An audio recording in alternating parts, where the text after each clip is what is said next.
and all feedback and input is more than welcome. It's actually appreciated.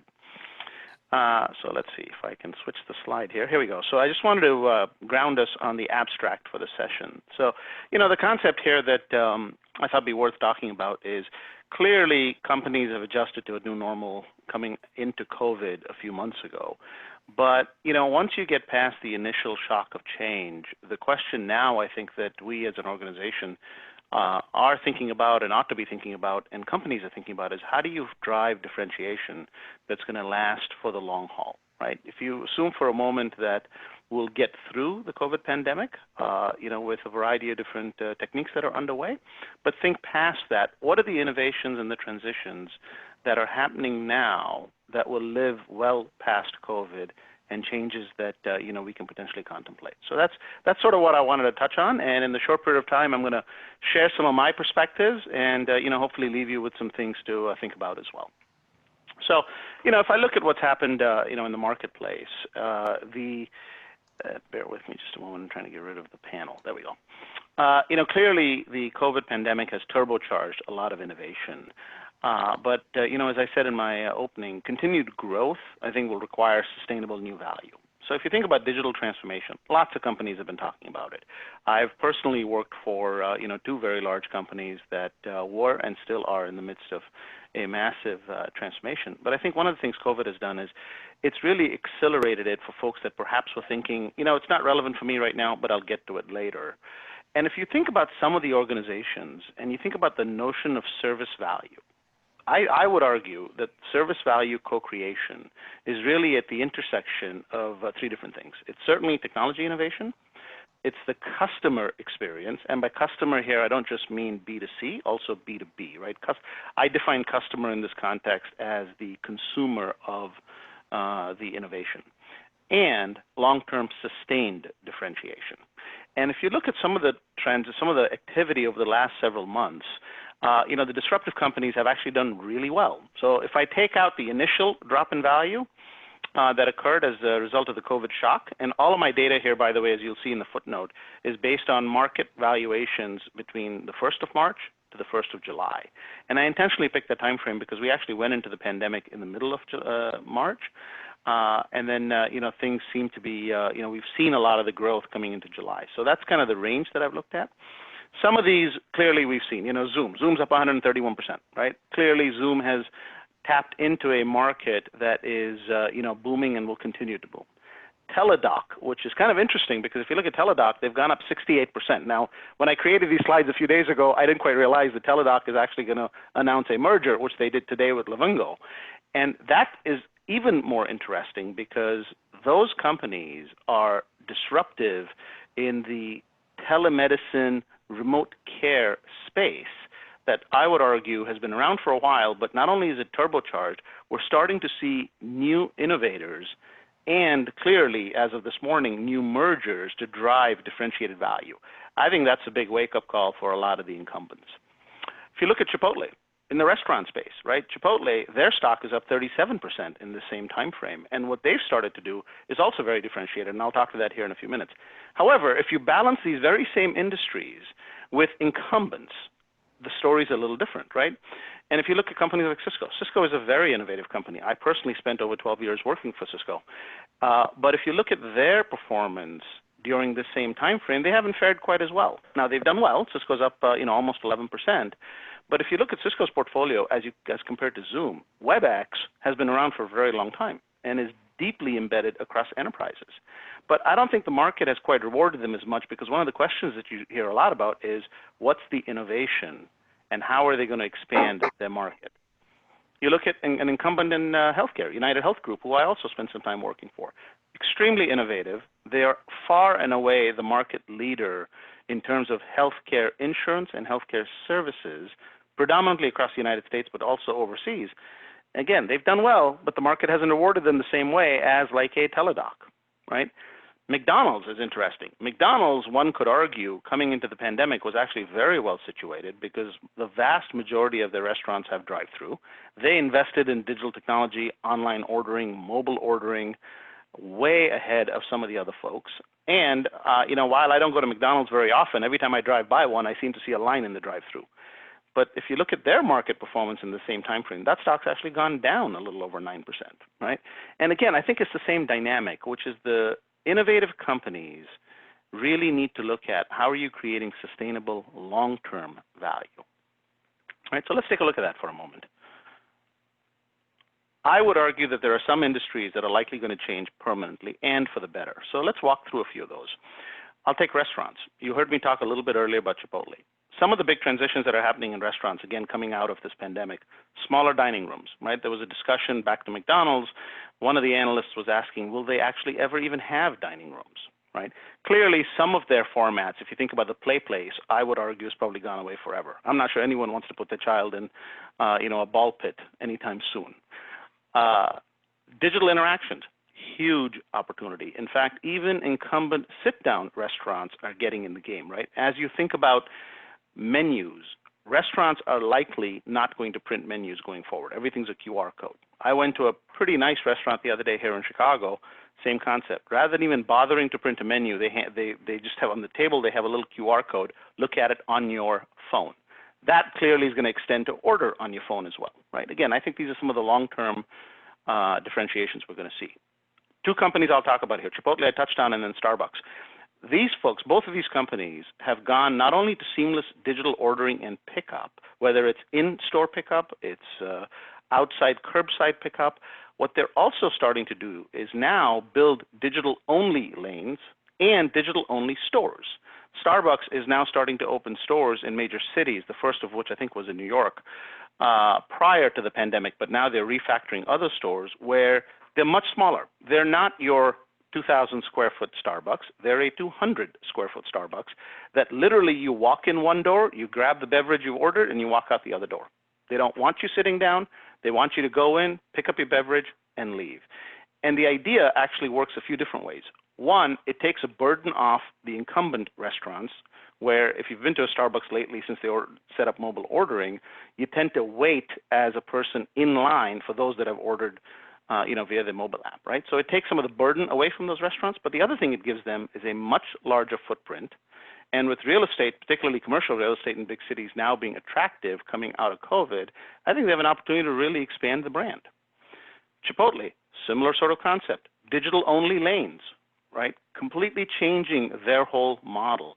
They're also starting to experiment with new types of pickup-only restaurants. Again, an extension of the brand, right? This is an opportunity for them to take market share and to continue to grow.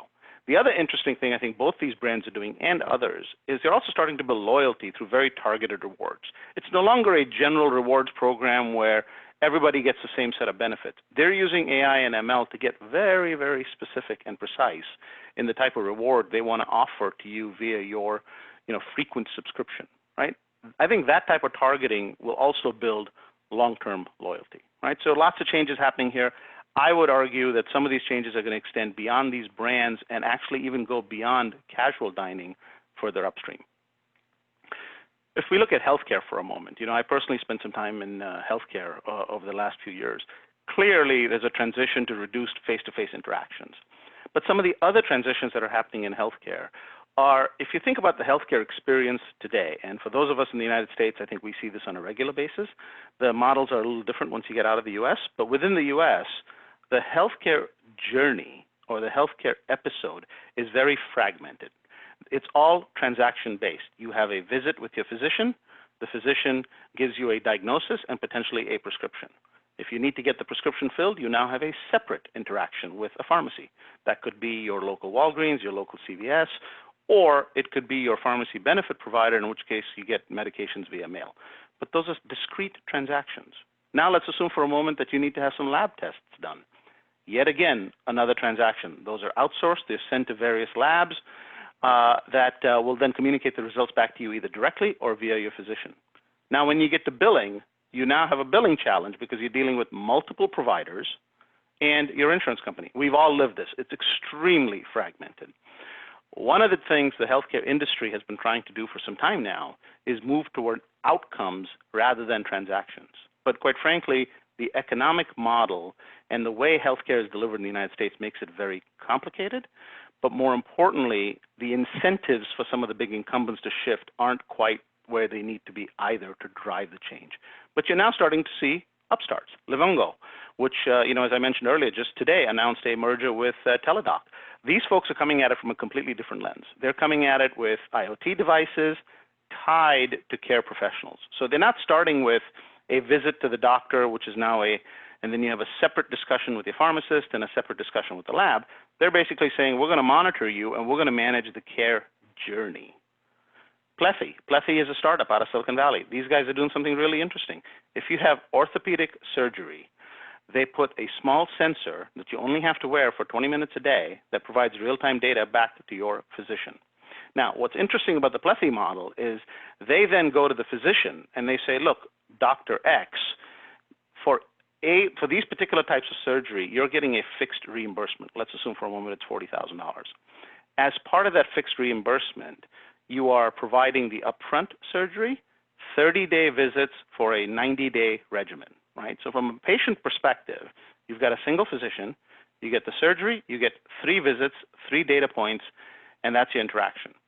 With Plethy and having an online monitor now, instead of having 3 visits, your physician has continuous data so that if there's any shift in your recovery, they know it right away.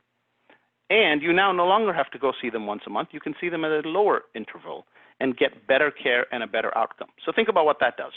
You now get, from a physician perspective, you're able to provide more real-time care. Your margins are better because you're not seeing the patient as often as you otherwise would, and you can lead to a better outcome. Works for the physician, works for the patient, and frankly, it works for the insurance company as well because it helps lower their risk. Again, different models, companies starting to emerge in this space, and I think we're going to see a lot more of that. Let's look at education. Clearly, the education industry has been completely turned on its ear with remote education. And, Ralph and I have had a series of discussions around this as part of ISSIP as well. Education may be completely different going forward. Now, remote learning has been in place for some time now. Clearly, COVID has turbocharged it, given that people weren't able to go to schools. But now let's think about how that extends long term. One could argue that we're going to have simultaneous in-person and remote learning for the foreseeable future, if not permanently. One of the things that allows schools to do is expand their reach. Now, that may not apply to K through 12 schools as much, but it certainly applies to higher education. Now you've got an addressable market that's far beyond the walls of your campus. Provide remote learning, provide in-person learning, have multiple modalities, and they allow you to interact with faculty and peers real-time online and offline. They do things like automated note-taking. Think about AI for historical research. Now that all lectures are recorded, everything is there. It's structured data, it's unstructured data. Now, students have access to this treasure trove. More importantly, once you start to think about AI and ML on top of that, you have incredible opportunity. Right, so again, I wanted to lay out a bit of a flavor, give you a sense of some of these industries. I think there are many more examples, but we're in fascinating times, right? And I would argue we're going to see massive change across these businesses going forward, and there's incredible new value that's being created. I'll give you, just to sort of illustrate this point, I'm going to take a bit of a left turn here and put up a mystery stock chart. This is a real stock chart, by the way. For this particular company, for the last 10 years, from 2010 to 2020, 7-1 to 7-1, this company's stock value has gone from $12.79 a share to $386 a share. I will give you a hint. It's not a technology. It's not what you would consider a typical technology company. It's not some of the big guys we hear about all the time. Anyone want to take a guess? Nope? All right. It's actually Domino's. Think about this. This is an old world pizza company. Domino's, a few years ago, made a very conscious decision to invest in technology and the customer experience. They did the real-time pizza tracker, which anyone that's ordered from Domino's, you've seen this. They're increasing that to chat-based ordering. The other very interesting thing I think Domino's did is, in addition to delivering to your home or your business, they now deliver to hotspots. Hotspots could be the beach, right? It could be the parking lot. Wherever you are, they want to be able to deliver your pizza with full digital experiences. And now they've also got touchless experiences, fully integrated into your social media, fully integrated into how you live life. And the market has rewarded them extremely well. In fact, if you look at the last few months on the chart here, you'll see that even through COVID, they've seen a greater uptick. So one provocative thought for you. So if we think about what are the other disruptive intersections, right? We're ISSIP, we're the COVID-19 working group. What else do we think are going to be other disruptive ones? I'm going to leave you with one just to think about, and I suspect this will generate some controversy. What if we had Google do the US Census? Right? We're in a census here in the United States. We've got people knocking on doors, asking questions. That's expensive. It's prone to error. Most of us are online in some shape, size, or form. What if somebody went to Google and said, you know what, I'm not going to knock on anybody's door, and I'm not going to send out any questionnaires. Google, tell me what the US Census is based on their rich mine of data. I personally would be very curious if there's a way for us to do an experiment out of the 2020 census where we do our traditional model and you pick a few regions and you just ask Google to give you the data and see how close we get. So I'm going to stop there. Hopefully I've given people some things to think about. I'd love to get some feedback, some perspective. If you think things I've talked about here don't make a lot of sense, tell me that as well. Any thoughts, reaction? Yes, Sunil, this is Larry. Just in addressing that last issue about if Google did the census, and I don't think it's too outrageous. I mean, obviously, they would have an issue with those who do not have access to technology. K-12 education is struggling with that now, even K-16 education is struggling with people not having access, not having devices. The kids, they're not able to take their schooling. So I'm setting that aside for a moment.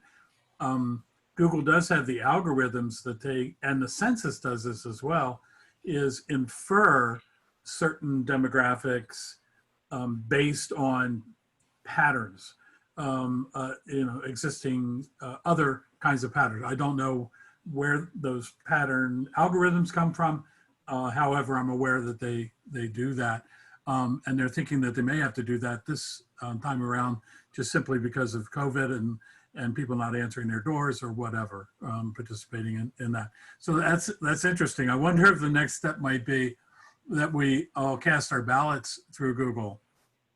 What do you think, Sunil? Yeah, I mean, hey, I think that's right. And, to your point on not everybody has access, and you're exactly right. K through 12 is dealing with that right now. But I'll tell you what's interesting about that, at least from the data that I've looked at. There's a difference between having continuous access such that you can actually do home education versus actually even having a cell phone at all, right? From a Google lens, you don't have to have continuous access. If you're online, they know about you in some shape, size, or form, right? So, but having said that, it isn't 100%, but if you could get 90% accuracy, and then you go after the other 10% manually, that changes the paradigm.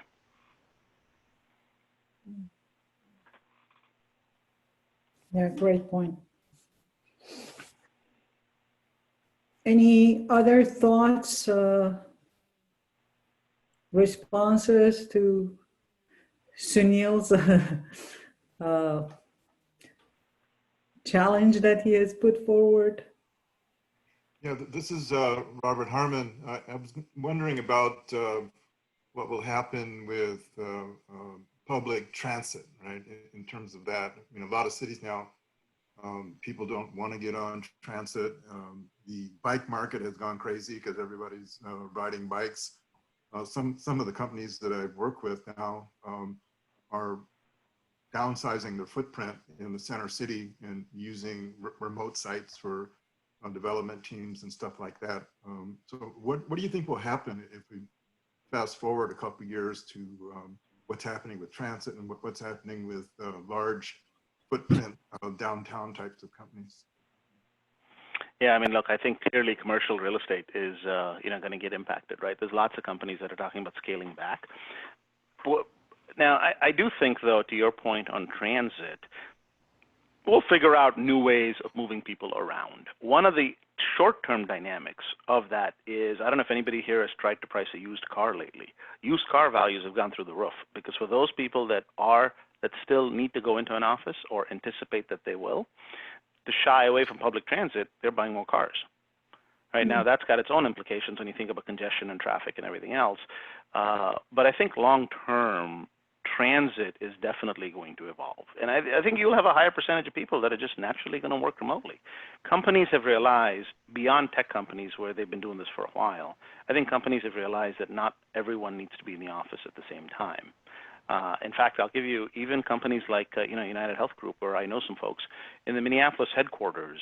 They have started to bring people back into the office, but it's a split schedule. So you come in on odd days, you stay home on even days, and that's designed to give people some distancing. I would argue that some of those models will continue long past COVID, because suddenly you've given a large percentage of people time back in their day. Right, the time they would otherwise have spent commuting is now available to them in the day to do whatever it is that they choose, whether it's spend time with the family, sleep in a little bit more, work out a little bit more, whatever it is, right? And I think that's going to have a very long-term impact. So, Sunil, first of all, great presentation and very intriguing. So I wonder, going back to your question, you talk about the trends in education that all of a sudden institutions, their total addressable market is much bigger. Also, the educators actually can be, access to educators for educational institutions is also turning on its head, right? Because all of a sudden they don't have to, there's an opportunity for a gig economy type of a thing there. And I'm wondering if there's one intersection that can be explored, and that is bringing, there is a lot of talk about disconnect from employment, from education to employment. And I'm wondering if that intersection could be explored by bringing really industry experts directly to students.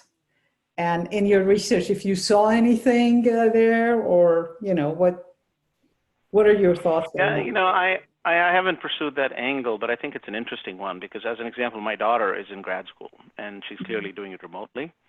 But one of her concerns is when she gets to next year and close to graduating, what is that campus recruiting going to look like, right? Chances are it may not be live. So how are they going to think about doing it?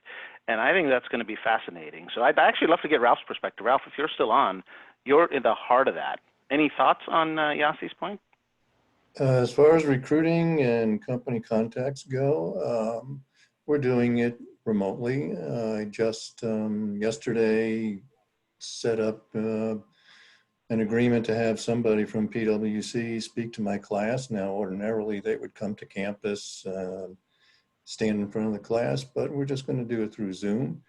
Every year we have a gigantic job fair. The College of Engineering, College of Business, each have their own job fairs. And we have over 160 companies come to campus and set up booths and do that whole thing. We're going to do it this year, but we're going to do it remotely. So we're adapting pretty seamlessly, I think, to giving education online. I think one of the alternatives for commercial real estate downtown, by the way, is universities. As companies move out, I think universities can move in, because our poll of our students with respect to remote learning told us that they don't miss seeing their professors. They really don't care about us. But what they did miss is their peers, because for college students, the socialization part of it is really what it's all about.